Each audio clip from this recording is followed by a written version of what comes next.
just tell the truth and trust in the American people that over time they're going to know what the truth is. Yes, it is time for the truth. Right here, right now. This is the Conservative Syndicate. Real conservative talk from real conservatives. With your host, John Matthews. The latter-day prophet. Baying against the hypocrisies of our time. And Joe Akos. You want answers. I want the truth. You can't handle the truth. The Conservative Syndicate is comprised of some of the most informed pundits and activists available today. Together, we seek to tear down the imaginary wall, a separation between church and state through education, information, and engagement on the religion of politics and the politics of religion. And now, your host on the globally syndicated Conservative Syndicate, John Matthews and Joe Akos. And greetings out there all across this great land of ours and around the world. It is that time. It's time for none other than the Conservative Syndicate. Boy, I got my tongue tied today already. I've been having technical dyslexia all day long today. I had to go down to the VA today, make my visit down to the VA. And, I do have to say our VA out here in California, out here in Long Beach, is particularly good compared to much of what I hear across the rest of the country. Most of the time I can go in there and I'm in and out usually within an hour, hour and a half max. Today went in for 2 appointments and was out in about an hour, which is outstanding. But then again, government always has a way of doing things. It just makes you chuckle. And I had to go in and have my new glasses that I received yesterday. I had to return them because, believe it or not, they mixed the lenses up. They put the right lens on the left and the left lens on the right. And when I opened them up and put them on, I thought, wow, these things I felt weird. I felt like, surreal. So I thought, well, maybe it's me. So I took them in and they said, no, they actually, the doctor wrote the prescription down wrong when he ordered them. So there you have it. 50-50 chance of getting it right sometimes, Put a plus sign where the minus sign goes, and it's all for naught. Anyway, glad to have you with us today. Boy, I'll tell you, I said yesterday, I think I mentioned this yesterday, about how some days you can come on the show, get ready for the show, and you just wonder, geez, am I really going to have anything to talk about?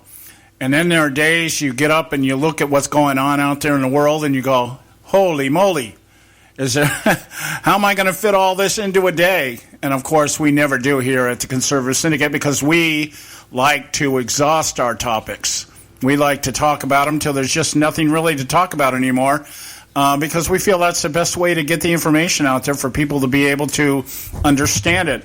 We're notorious for repeating things over and over again. Because I believe, just like the Bible, whenever God really wants to get your attention, he calls your name twice. Abraham, Abraham, Moses, Moses. Hey, this way, dude. Look at me. I'm over here. That kind of thing. So that's kind of the nature of the beast sometimes. So we do that. We like to educate, inform, and engage our listening audience. But I'll tell you, there's a sad day for me today. Very sad day for me, especially since I was so ecstatic last night, Ted Cruz taking Utah. I thought he had a shot at maybe upsetting in Arizona, but it didn't work out. But he got more than 50%. By the way, I believe the first candidate now to break the 50% margin or the 50% in terms of the number of voters that actually voted. We say 50% of the votes. That means you get a majority. And you get based on, you get the number of delegates based on the majority. But nobody's actually hit 50% in terms of the total voter turnout. And I think Cruz did that in Utah last night. So I'm really ecstatic about that. And then I wake up this morning, and I'll tell you, I don't know how I missed this. I do not know. I mean, as much as I pay attention to what's going on out there, I am clueless how I missed this to come to find out that both Jeb and Neil Bush had endorsed Ted Cruz about 2 weeks ago, and I did not know it. It got by me. I don't know how it got by me. You would think the media would be jumping all over that. And I'll tell you what, I have to be honest with you, that's a deal breaker for me. To get endorsed by not just one Bush, but two Bushes, which means Daddy's probably endorsing him too, just doesn't have doesn't need to say anything because he's home recuperating. But that just really, really yanks my chain. Because Cruz is, now I can't listen to him talk about the establishment and the cartel and everything else refers to the establishment without saying, hey, they're playing on your team now. You've got them on your team for crying out loud. And Neil Bush is on his campaign finance team. Oh, my goodness. There goes Common Core. Remember Ted Cruz, anti-Common Core? Got to get rid of Common Core. And we've reported on this show. Neil Bush is one of the main money men behind Common Core. Jeb Bush was one of his main endorsers. Why? Because his brother Neil is in cahoots with Bill Gates, writing the online curriculum that does not at this point exist, but should Common Core ever resurrect to the place where the federal government is able to shove it down the state's throats, right now they can't do that. But and we've done series on Common Core. I think we spent a week on Common Core on this show explaining what it is. And what it is, it's a cash cow. It's a cash cow for the establishment on both sides. And then on the left, it's a vehicle of social engineering. You know, everything is graded on a curve. We don't want little Johnny to feel bad about the fact that he didn't get the same grade as Susie. And so we're gonna slant the tests until everybody gets an A. We'll just ask Johnny dumber questions until he scores as high as Susie, who spent time doing homework and understands the topic. And by the way, it took Johnny 5 tests at $35 a pop to be able to pass this. And the school's going to, they'll get their fair share, I guess. But I'm sorry. Bush endorsements, that is the red line for me. Bush endorsements, that's it. I mean, I've ranted and raved on this show about how much I dislike the Bush family. I know a lot about these people, about Papa, about the great-grandpa and great-great-grandpa and all the other people out there that have been around this family, the dynasty that this family has, second probably only to the Kennedys in terms of our heritage here in the United States. And I'm looking at this and I'm going, oh, my God, this is a deal breaker. So as of today, I guess I'll just say, hey, let's hope that Trump wins and we just burn this whole hellhole to the ground and perhaps be able to raise something out of the ashes. Who knows? If nothing else, maybe we can hasten the arrival of our Lord Jesus Christ, and then we won't have to worry about it at all. There is no establishment in heaven outside of the Creator. So maybe that's where we're headed here. Maybe it will come in my lifetime. Never thought it would. Perhaps it will. I don't know. Anyway, we got a good show for you today. I have a newly found friend here, Donna Fiducia from Red State Talk Radio. Red State Talk Radio is one of the affiliates that we're on. And she co-hosts a show called Cowboy Logic Radio with Don Newen. She is a former Fox News Channel anchor, and she was at CPAC a little over 2 weeks ago.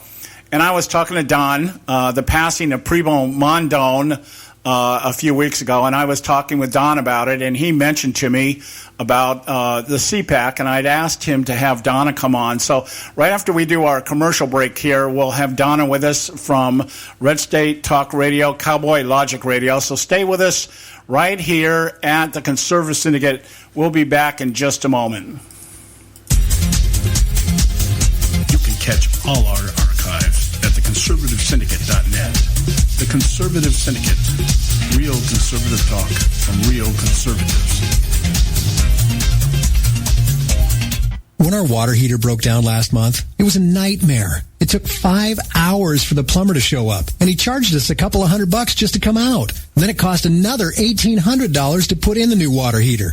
By the time it was all said and done, I felt like I'd been taken. But what else could I do? The smartest thing you can do is get a home warranty from American Residential Warranty. Their home warranties pay to repair or replace all your major appliances when they break, and they will break, and at the worst possible time. Call American Residential Warranty right now for free information on home warranties starting at just pennies a day. Don't wait for your refrigerator to stop running or your ceiling fans to stop turning. Call American Residential Warranty right now. Ask how you can save up to 50% on washer and dryer coverage. Just call 1-800-790-5960. That's 1-800-790-5960. Again, 1-800-790-5960. Call now. Prices are for base buildings only. May not be available in some areas.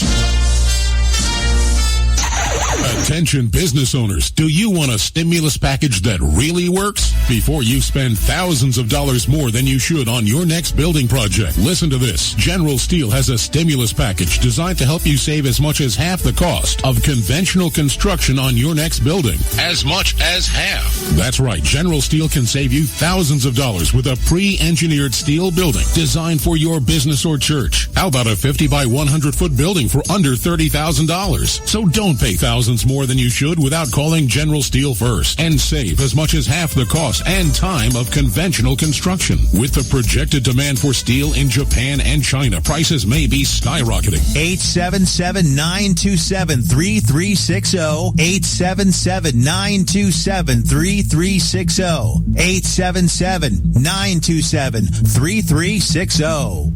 Limited time offer, 24-month commitment and credit qualification require. Cancellation fee, auto pay, and paperless billing and other restrictions apply. If you can't see the difference, why pay the difference? Switch to Dish for the best deal in entertainment. Only Dish brings you the best in entertainment for less than $20 a month. Cut the cable and don't get directed. Switch to Dish because at just $19.99, Dish saves you every time you turn on the TV. It's so simple. The same channels cost less with Dish. So since you can't see the difference, don't pay the difference. Switch to Dish for the best deal in entertainment. Get premium movie channels free for 3 months, starting at just $19.99. Dish saves you every time you turn on the TV. Call now to save with Dish. Dial 1-800-600-1645. That's 1-800-600-1645. The same channels for less than $20 a month. Dish. Call 1-800-600-1645 for details. Hey folks, if you're like me, you don't place a whole lot of trust in today's media for the real truth and facts regarding the volatile world of finance and politics. When I want the real scoop on money, I go to the most trusted source I know, my good friend and colleague, Bob Cardoso. Bob is a noted expert with a PhD in international finance who airs his nationally known, globally syndicated show, Robert Cardoso Live, daily, Monday through Friday from 4 to 6 p.m. Pacific Time. With Bob, you'll get the right information at the right time from someone who knows his business and can help you make the right decision concerning yours. Again, Bob airs daily, Monday through Friday from 4 to 6 p.m. Pacific Time. Visit his website at robertcardosolive.com for information regarding stations and topics. That's robertcardosolive.com. Check Bob out. You'll be glad you did.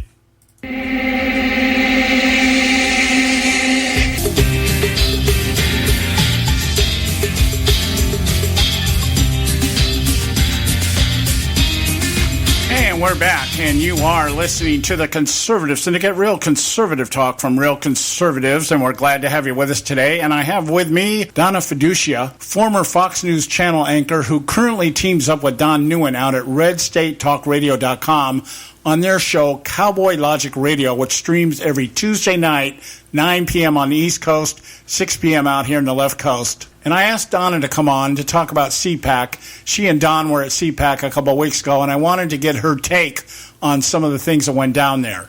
Hello, Donna. Hey, I wanted to. I asked you to come on the show. As I was saying, I had talked to Don a couple of weeks ago about. I think about a day after you guys got back from CPAC, after the passing of Primo, which was I think a great loss for us, but. And in the course of the conversation, we were actually talking about programming, where we were going and stuff like that. And I asked him, I said, you guys just came back from CPAC. And, there's some things I'd like to ask you about what went on there, because one of the things we've been doing on this show for the better almost a year now is talking about this concept of a brokered convention. We picked up on this back in June, July of last year, when we were thinking, this could be the way the establishment tries to salvage whatever's going on out there. Of course, everybody thought Trump was going to implode, and that isn't happening. So he said that you were the one that was really kind of in tune with things. He had been walking around doing what, producers do and stuff like that. So I thought, well, I'll get you on here. I specifically wanted to ask you about some of the strategies that have been floating out there in media as to how, for lack of a better term, it's called dump Trump or stop Trump, depending on... the dump Trump movement. Yeah. It's funny because I have friends who have never been involved in politics. And they're like rabidly for Trump. And they never really bothered voting. And I get emails and text message constantly. Did you see this? Did you hear he did that? And it blows my mind. And yet, to me, the establishment will do anything it can to undermine the Tea Party, any conservative movement, and I'm not sure Donald Trump is conservative, but any outsider in general. And they're willing to implode. I just don't understand that. We gave him the House, we gave him the Senate, and Paul Ryan, the second he gets in there, says, well, we don't have the presidency, and Obama's just going to veto anything we do, so we have to go and try to get the presidency now. And at this point, people are like, fool me once, fool me twice, you're not doing it a third time. 3 strikes, you're out. And Go ahead. It's uncanny to me how they'll just try anything, because Ted Cruz is the consummate outsider. He has been. He's got a track record of that. And now you get these, rhinos in the Senate like Lindsey Graham. Well, John Kasich doesn't have a chance now, so I guess I'll endorse Ted Cruz. It's crazy. Yeah, well, you hit on a lot of the major points we've been hitting on this show over the last 8 months or so. And what has really fascinated me, I want to address your first point here. What has really fascinated me is all we've been hearing from the establishment of the GOP party. And I've learned to recognize the difference between the establishment and the politicians. The politicians are basically the lapdogs of the establishment. So we have to look at the people that are pushing the buttons, throwing the money out there, and that's the establishment. And so we hear from the GOP. One of the first things that just grabbed me was the first time I heard Mitch McConnell say, well, the reason we can't do anything is because we don't have the White House. And I'm thinking, well, that's what I heard when you didn't have the Senate.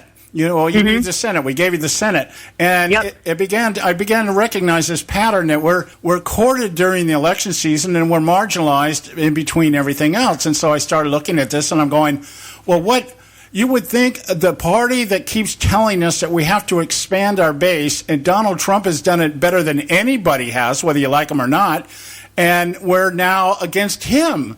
And I'm like, no, there's got to be something more to this. And I've come to the conclusion that Trump is basically an establishment type who plays the game on the same level the establishment types play, and therefore he is a threat to them because he knows what they're doing, and he can expose that to his own advantage and look good. That's how I see it. How do you see Trump? Well, that's one way of seeing it. The other way, getting back to the establishment, I asked people, if Harry Reid and Nancy Pelosi were in there, what difference would we have? What difference would it make? I could resist. I mean, it really wouldn't. They got a $4 trillion budget package. They got not amnesty, but they're allowing refugees to come in here en masse. The borders aren't being secured. It's insanity. We are imploding, and I really feel that this administration is a Trojan horse of biblical proportions. This is the biggest, really, farce on mankind in recent history, certainly on a country. And what I saw at CPAC, I know you've been asking me about CPAC this whole time. I'm never getting back to it. I'm sorry. CPAC, I had heard in the past, was basically rhinos. And you didn't want to go. It's a waste of time, this and that. Well, I wanted to go at least once because it was an election year, too, and I figured it might be a little different. Because I believe in the past they didn't even want people like Glenn Beck to be there, who's obviously very, very conservative. Oh, yeah. And Glenn Beck was very much there this time around. So I went there with an open mind, and I did see that it was mostly conservative, very conservative and much more pro-Cruz than Trump. Mm-hmm. But there were a lot of people still talking about Donald Trump. And ironically, our little booth that we had set up was right next to the end of this row, and there was one extra booth there that was empty. And after the first day, the sign went up that said, the Donald J. Trump for President booth. So we're like, oh, this is really cool. Trump's going to come in right next to us. It was up for about 24 hours, and then he decided not to show up, and all of a sudden it was gone. The sign was gone. So here's what I saw happening. There was a debate watching party in this big room that probably seats 10, 12,000 people. That was the big room that Ted Cruz and all the candidates actually gave their little spiels on during the course of the week. And it was done at night, obviously. And Hannity came out first, and he's my former colleague. I've worked with Sean for years, and I really do revere Sean. He's one of the few good ones, I'll be honest with you. And he's trying to be very middle of the road, okay? So Sean gets out there, and he kind of gives a, please vote your conscience, whether it's Trump or Cruz or Rubio or Carson, who was still in at the time, and Kasich, whatever. Just try to get all the facts and then cast a very knowledgeable vote. He tried to be down the middle. Well, then they had, this about a half an hour before the debate started, they had a panel come out, and I was not there. I just heard about this secondhand. But they had a panel come out that basically started trashing Trump. I mean, so badly that it got the whole place riled up against Trump. And it was extremely unprofessional. And these were a bunch of pundits, and they're going to remain nameless, that you see on all the business all the news channels, Fox and CNN. Okay, so they got the whole crowd riled up. It was almost like a football game almost. They were cheerleading for Cruz, and I believe Donald Trump got wind of it, and he said, "Forget it. I'm not going to show up." And right. I can't blame him.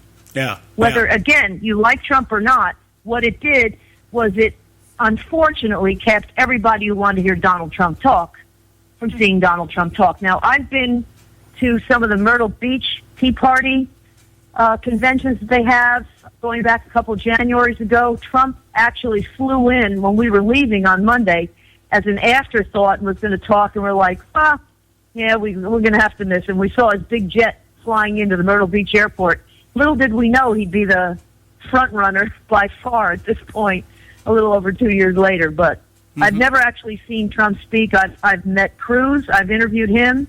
I've seen him speak a number of times. I've interviewed his father, Rafael, who I think is a great person. And I think Cruz would make a wonderful president too.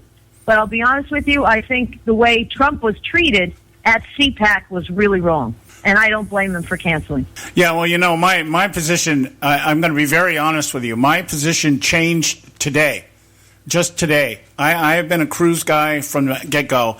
What happened today? Did I miss something? I know his father. I had lunch with his father a couple back in February at a conference that was out here. And I've been a very avid Cruz supporter because I do believe he's the closest thing we have to a real conservative. And he's not perfect. He's not perfect, but he's certainly the closest thing we have. And today I find out, and I don't know for the life of me how this got by me, but it did, that he's been endorsed by both the Bush brothers, Jeb Bush and Neil Bush. For me, that's a deal breaker. It's the kiss of death. But the problem is, now I know he worked with the Bushes, but you got to realize he's also been endorsed by Lindsey Graham, and I believe Romney's going to endorse him. The point is, he's the lesser of two evils. Oh yeah, and this to me is becoming the kiss of death for Ted Cruz, because if I were Cruz, I'd say I don't want your endorsement. You guys hate me, especially Lindsey Graham. Lindsey Graham the Steve. I mean, you got to be kidding me. And I worked with John Kasich. He used to fill in for O'Reilly. I worked with John Kasich at Fox. I'll be honest with you. If Kasich's on the ticket, I will not vote. Yeah, he is a slime bucket. He's a slime bucket. He's a spoiler. He has no right to be in there, and he needs to drop out now. He's gotten less delegates than Marco Rubio, for God's sake. Yeah, I'm totally with you on that. I've been following Kasich pretty close, and this guy is, and Mitt Romney has come out and endorsed Cruz, and then the week before he endorsed that's Kasich. the kiss of death. Yeah, and the week before he endorsed Kasich, and the week after that he endorsed Rubio. And it points very closely to what's going on here, that the establishment's kind of in this, it's all or nothing. I'm actually to the point where I'm saying, okay, let's put Trump in and let's just burn the whole thing to the ground. And let's just get it over with, and maybe we can get something up out of the ashes here, because this idea that we're sitting here thinking we have something to say about this, and we're hearing that the people that push the buttons and put the money out there are saying no, we'd rather have Satan himself than Donald Trump. I'm like, they'd rather have Hillary Clinton, and that's really one of the points I'm getting at in my thesis here as I go on and on and on. My narrative is. The establishment doesn't care really who's in the White House, because they bet on both sides, and then, that's the way it goes. I got to interrupt you here, Donna. We got to take a quick break here, and we'll be right back. We have Donna. I'm sorry, I got something in my throat here. Fiducia, former Fox News anchor and currently co-host with Cowboy Logic Radio on Red State Talk Radio. We'll be right back. Stay with us. We'll be we got to pay some bills. We'll be right back. Catch all our archives at theconservativesyndicate.net. The Conservative Syndicate.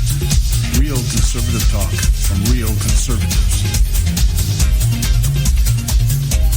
Limited time offer, 24-month commitment and credit qualification require. Cancellation fee, auto pay, and paperless billing and other restrictions apply. If you can't see the difference, why pay the difference? Switch to Dish for the best deal in entertainment. Only Dish brings you the best in entertainment for less than $20 a month. Cut the cable and don't get directed. Switch to Dish, because at just $19.99, Dish saves you every time you turn on the TV. It's so simple. The same channels cost less with Dish. So since you can't see the difference, don't pay the difference. Switch to Dish for the best deal in entertainment. Get premium movie channels free for 3 months, starting at just $19.99. Dish saves you every time you turn on the TV. Call now to save with Dish. Dial 1-800-600-1645. That's 1-800-600-1645. The same channels for less than $20 a month. Dish. Call 1-800-600-1645 for details.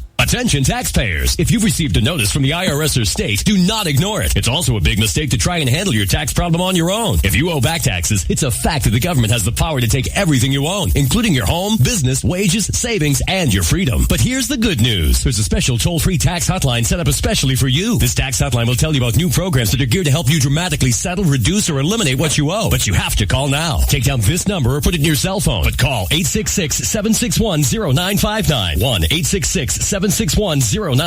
When you call, you get free information on how you can reduce or eliminate back taxes, including penalties and interest. You can also be helped if you have unfiled returns, a tax lien, wage garnishment, bank levy, or if you've been entered into a payment plan but can't make the payments. Don't make the big mistake in thinking you can ignore or handle your tax problem on your own. You can stop the collection process immediately. Call this special tax hotline today for free info at 1-866-761-0959. That's 1-866-761-0959. 1-866-761-0959.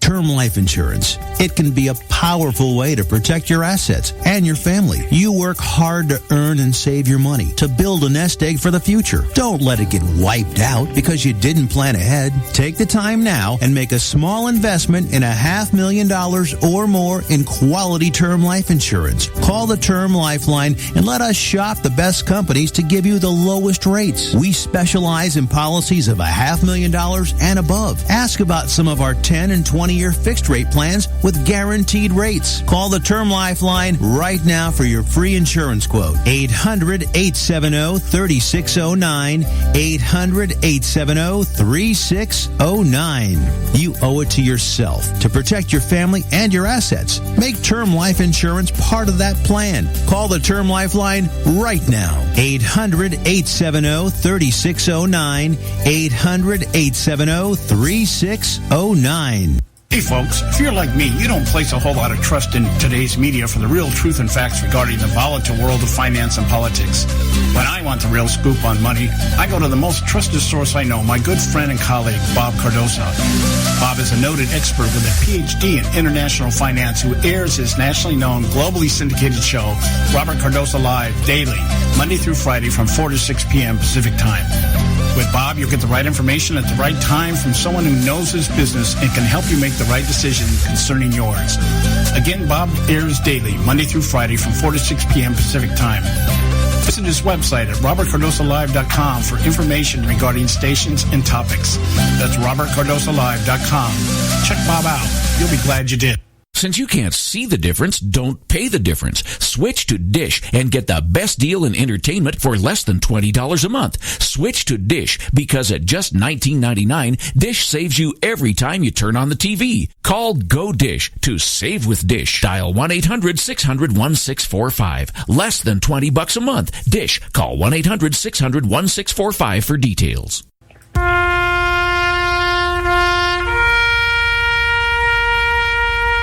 Read something recently worth thinking about. It's the soldier, not the campus organizer, who's given us freedom to demonstrate. It's the soldier, not the reporter, who's given us freedom of the press. It's the soldier, not the poet, who's given us freedom of speech. It's the soldier who serves under the flag, who defends the protesters' right to burn the flag. Isn't it time now to demonstrate that we support our troops? Were it not for the brave, there'd be no land of the free. Fred Thompson's message was brought to you by citizensunited.org.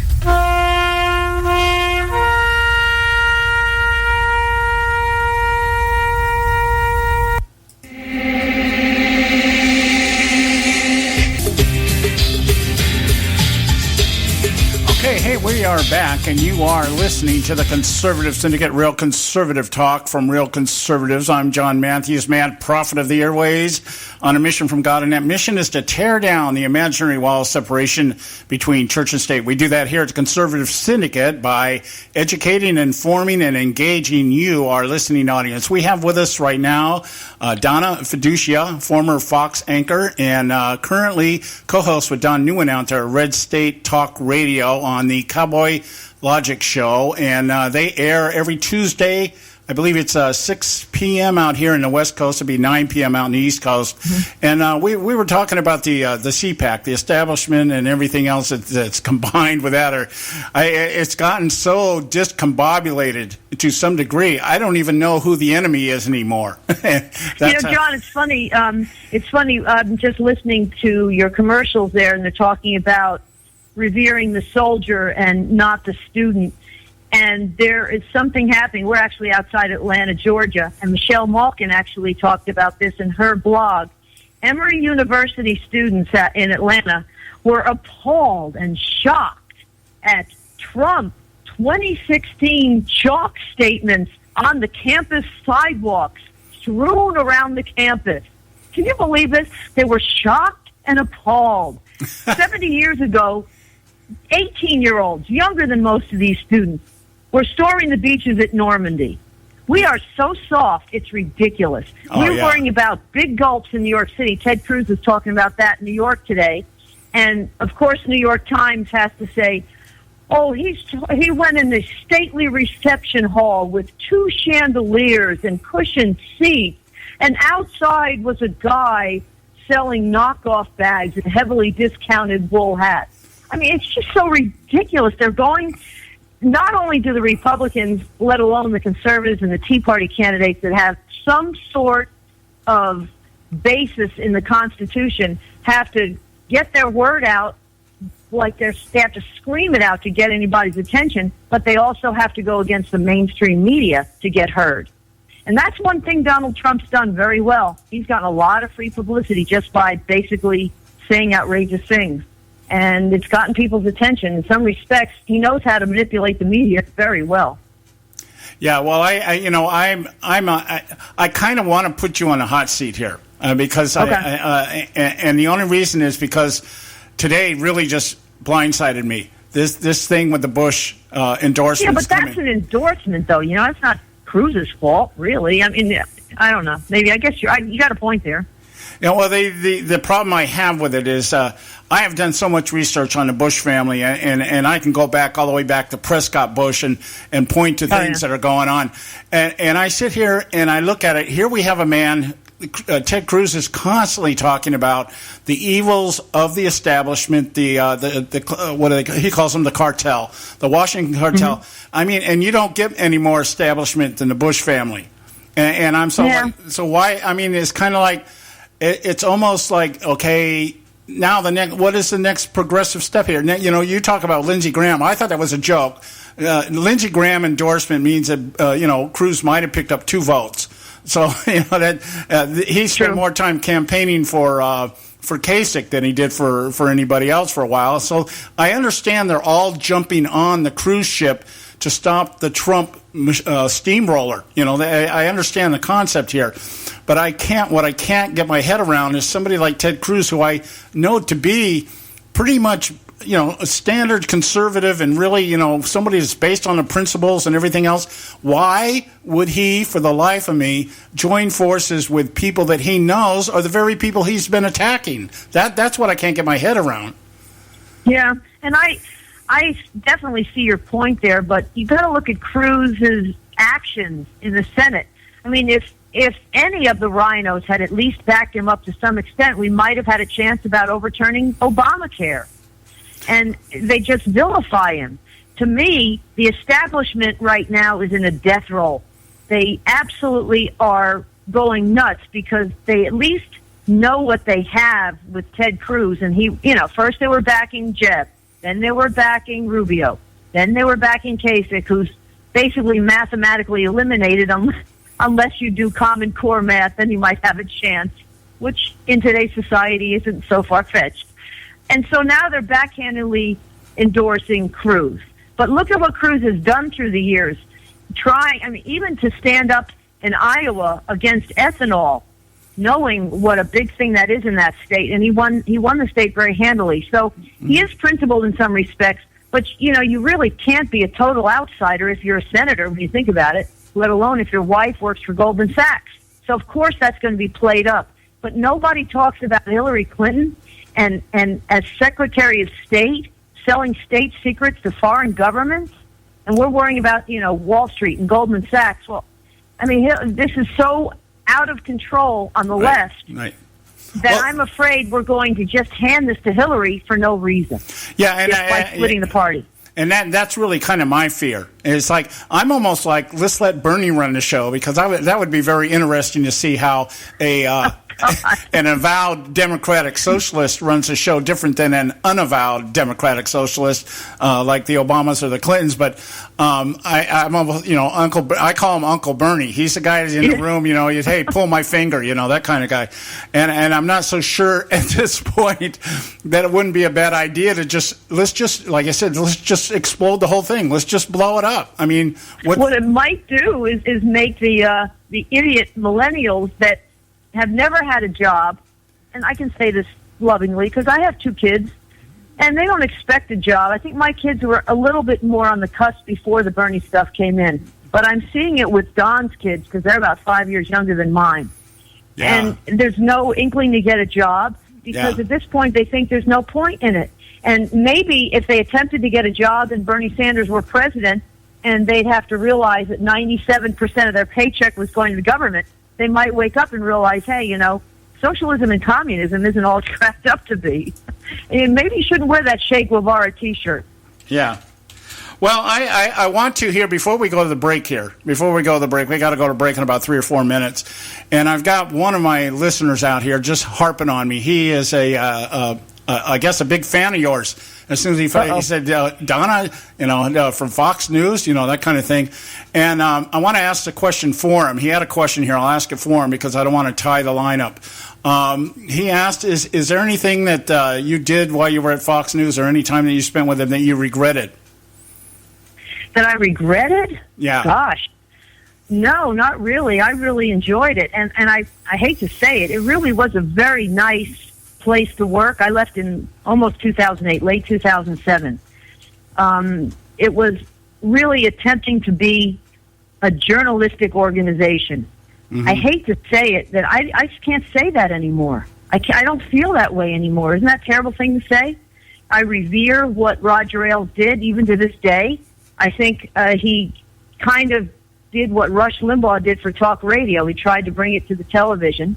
Mm-hmm. But I also think right now Fox is getting tied up in some things that it's almost turning into CNN in some ways, that it's kind of becoming the news instead of reporting the news, unfortunately. But as far as when I was there, no, I can tell you I have some unbelievable memories. I had one memory that I did a press conference, believe it or not, when Saddam Hussein was running for president. Mm-hmm. And I jokingly sat down at the desk because my producer said, "Hey, Donna, you got to go in. We got to do a special report. We're going to get the election results from Iraq." And I jokingly said, "Oh, what did he get? 95% of the vote?" And he got 99.8% of the vote. It was insane. And then he gave this rambling speech, and obviously we had to listen through a translator. And he sounded like he was high, I'll be honest with you. He totally made no sense. Yeah. I can imagine, I believe dictators get that way after a while. I think the crazed person of North Korea, Kim Jong-un, is the same way when he speaks. But, you know, the people are, and Castro, same thing. Castro, when Obama went there, chock full the audience, you know, when Obama was speaking, with people who he said, "You better behave. You better be on your best behavior." And nobody realizes that, because we've been such a free country here that we don't realize how good we do have it. And I'm hoping that we realize it before it's gone. Well, it may be, we may be in that position where it needs to be taken away from us before we appreciate what we have. Sometimes that's the way it works, you know. I often relate things to the biblical aspect of, you know, you watch the oppression and the captivity and then the release of a nation like Israel. You read through the Bible, the cycle, and the cycle is when you get too big for your britches, you know, God sends the prophets, and we're out here telling them, you know, this is coming down the pipe, and if they don't listen, you know, there's judgment, and then we start all over again. This is kind of how it the works. Holy Roman Empire. Ring a bell? Yeah. Anyway, I got something. You sent me an email about this Joe Manchin possibly being a running mate. Yeah. Oh, my God. That would really totally hand it to Hillary. I know people in West Virginia, and he is extremely unpopular. Yeah. I mean, he's killing the coal industry, and Hillary's already doing that on her own. Yeah. So he tries to be you know, saying he's got more conservative values, but he's a wolf in sheep's clothing. You got to watch out for him too. Right. Well, we got to take a real quick short break here. This is our short break here. We'll be right back. We have Donna Fiducia from Red State Talk Radio. Stay with us right here at the Conservative Syndicate. Don't go away. You can catch all our archives at theconservativesyndicate.net. The Conservative Syndicate. Real conservative talk from real conservatives. Term life insurance. It can be a powerful way to protect your assets and your family. You work hard to earn and save your money to build a nest egg for the future. Don't let it get wiped out because you didn't plan ahead. Take the time now and make a small investment in $500,000 or more in quality term life insurance. Call the Term Lifeline and let us shop the best companies to give you the lowest rates. We specialize in policies of $500,000 and above. Ask about some of our 10 and 20-year fixed rate plans with guaranteed rates. Call the Term Lifeline right now for your free insurance quote. 800-870-3609. 800-870-3609. You owe it to yourself to protect your family and your assets. Make term life insurance part of that plan. Call the Term Lifeline right now. 800-870-3609. 800-870-3609. Hey folks, if you're like me, you don't place a whole lot of trust in today's media for the real truth and facts regarding the volatile world of finance and politics. When I want the real scoop on money, I go to the most trusted source I know, my good friend and colleague, Bob Cardoso. Bob is a noted expert with a PhD in international finance who airs his nationally known, globally syndicated show, Robert Cardoso Live, daily, Monday through Friday from 4 to 6 p.m. Pacific Time. With Bob, you'll get the right information at the right time from someone who knows his business and can help you make the right decision concerning yours. Again, Bob airs daily, Monday through Friday from 4 to 6 p.m. Pacific Time. Visit his website at robertcardosalive.com for information regarding stations and topics. That's robertcardosalive.com. Check Bob out. You'll be glad you did.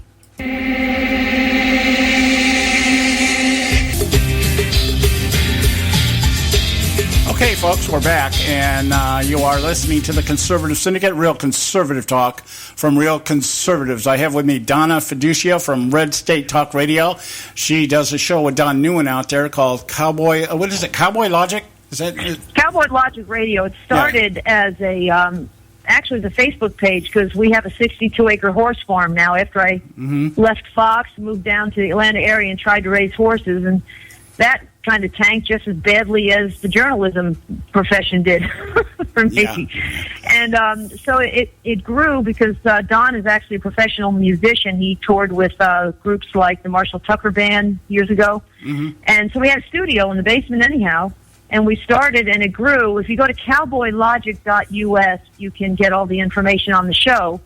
And our network is redstatetalkradio.com. Right. And there's 50 different shows, as you well know, and that will give you the whole schedule of the various shows and when they're on. Our show is actually on Tuesday night at midnight Eastern Time now, as we find with Internet that it is more listened to, believe it or not, after midnight. I guess people are done watching TV and they put the radio on, so that helps. Right. And last month, we had almost 90,000 listener hours in various ways, which is amazing. We've got iPhone apps. You can listen on the web, podcasts, the whole 9 yards. So there's different ways you can listen whenever it's convenient.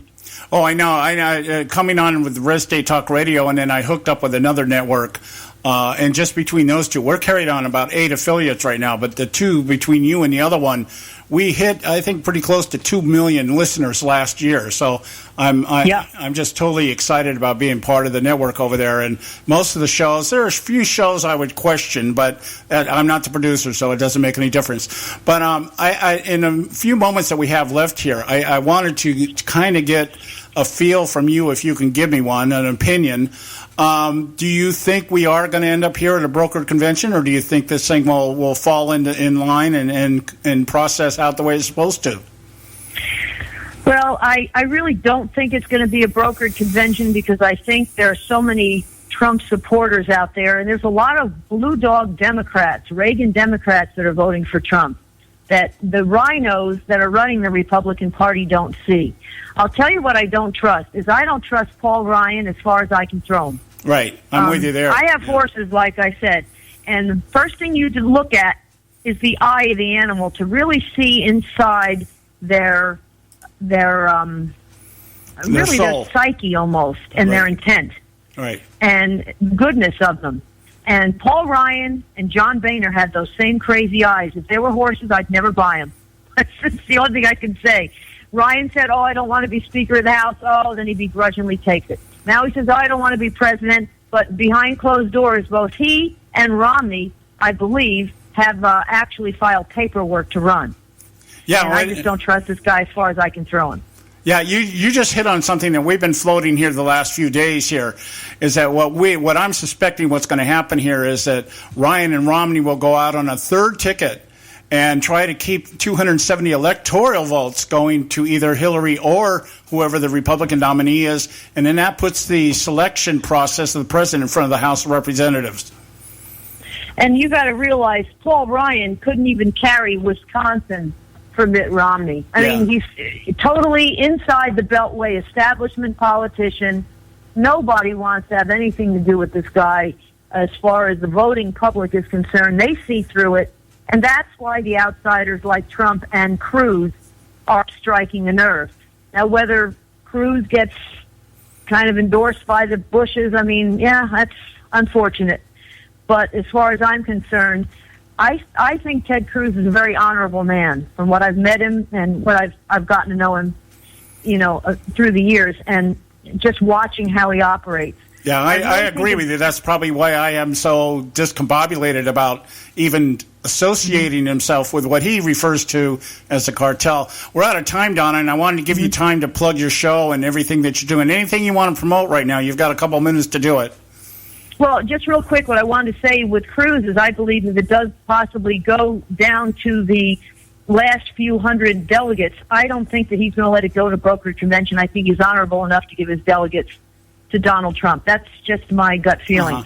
If you go to cowboylogic.us, you can get all the information on our show, or redstatetalkradio.com, and we hope everybody listens. It's great to be back on the radio. I tried to retire, and unfortunately it didn't work because after 2008, we basically sat here one day, Don and I, and said, we're not going to take it anymore. We got to try to wake up the masses, and we're trying. I hope it's working. It seems like we're striking a nerve. Everybody that's in the same boat like you, John, are trying to wake up the masses because we got to do what the mainstream media is not. Yeah, I agree with you. I retired a couple of years ago and thought I was going to lead an easy life, and the show was just something I did as a sidekick, It was something I did on the side. But when Obama came in office, it was like, no, we got to go hardcore here. I'll do this till I die because that's just the nature of the beast here. I want to thank you so much, Donna, for you taking time. I know you're busy. Come on and talk to us here. Perhaps I'd love to have you back on sometime. Anytime, John. I'm going to go out now and feed the horses because it's dinner time here on the East Coast. Yeah. Yeah, that's what it is. That's what it is. Okay, thank you so much, dear. I gotta sign off here and get our bills paid. Thanks so much. Thank you, John. All right, take care. God bless. Okay, Bye-bye. guys, it's time for the Edwards Notebook, and then we'll pay some bills. We'll be right back. Stay with us. We got a lot more for you coming up next hour. Is Black America in more dire straits today? Hello, I'm Ron Edwards. On today's page from the Edwards Notebook, every time I hear progressive Black American politicians, community organizers, professors, or certain preachers, the complaints are always the same. America is racist. The police are out to kill us. Black Lives Matter. Oh, I almost forgot. The other standby complaint, we be held down by demand. Unfortunately, the legions of Black American government school victims are hardwired for duty in the army of progressive destruction of American society. I find it ironic that during the height or low of American segregation during the early to mid-20th century, Black Americans were mostly upwardly mobile. They didn't sit around seeking to live off the government handouts or beg to be allowed into white-owned or dominated establishments, at least until the civil or bastardized rights movement. Segregation was seen as something to overcome. Black neighborhoods throughout America during the 1930s, the 1940s, and 50s were chock full of businesses, ranging from mom-and-pop grocery stores to 4- and 5-star hotels in cities like Cleveland, Detroit, and the famous Harlem in New York City. Just so no one gets it twisted, I am not advocating segregation by any means, but rather making astute observations concerning segregation during the 20th century and today's version of segregation. Of course, today, Black people can walk into any public park, business, church, etc. without wrongful treatment from racist Democrats or their allies, the KKK. Thank God. Every so often, I look at old pictures of American cities and neighborhoods. I marvel at the huge numbers of businesses that used to line the avenues of boulevards of Black neighborhoods in decades past. In fact, during the late 1930s until the mid-1960s, there were a very little difference between most Black city neighborhoods and their white working-class enclaves, which were also full of many businesses. Business vacancies were the exception, not the norm, such as you will find in most major city neighborhoods of today. Even when it comes to vacations, Blacks were banned from many amusement parks, beaches, resorts, but they didn't sit around and cry like little babies. Black Americans acted like adults, purchased land, and built their own resorts, and enjoyed life. In the 1930s, Black American entrepreneur George W. Tyson saw the Democrats' segregation policy as an opportunity to create business prosperity for himself and others. So he purchased 47 acres of beachfront property in Horry County, South Carolina. Tyson soon constructed the Black Hawk nightclub, which became a very popular location for Blacks living in the area. Since Tyson did well, he was able to persuade other Black entrepreneurs to open businesses in the community. In 1936, Tyson had 10 purchases for plots on his land from other Black businessmen. Those businesses thrived as well. A tract along what became the Atlantic Beach was eventually filled with eateries, hotels, banks, and many smaller shops. People from all over visited and vacations throughout the area.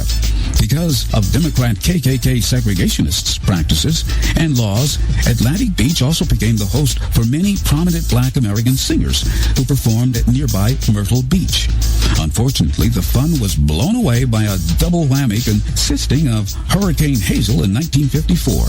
Some entrepreneurs rebuilt, but the fatal blow came as a result of anti-segregation laws being enforced and blacks more than eager to spend their money where they had been refused before. By the mid-1960s, business owners in the now downtrodden resort area were determined to revitalize its economic status and preserve its history. Unfortunately, the well-meaning efforts to renew the historic black businesses and resorts fell flat and remains an area of abandonment to this day. That scenario was repeated throughout the Republic because, unlike other ethnic groups, blacks were persuaded through the civil rights, or as my dad called it, the bastardized rights movement, to relinquish economic pursuits for socialist, liberal-oriented politics. A comparative few black Americans have succeeded in the political and community activist class, which has steered the American black community into a bitter anti-free market mentality. At the same time, government schools have indoctrinated generations of black Americans with an anti-American, you-owe-me mentality, which has contributed to the reversal of fortunes, financially, socially, and mentally. I'm Ron Edwards. Blowing away the myths and revealing the truth with Ron Edwards on Facebook, Twitter, and theronedwards.com. You can catch all our archives at theconservativesyndicate.net. The Conservative Syndicate. Real conservative talk from real conservatives.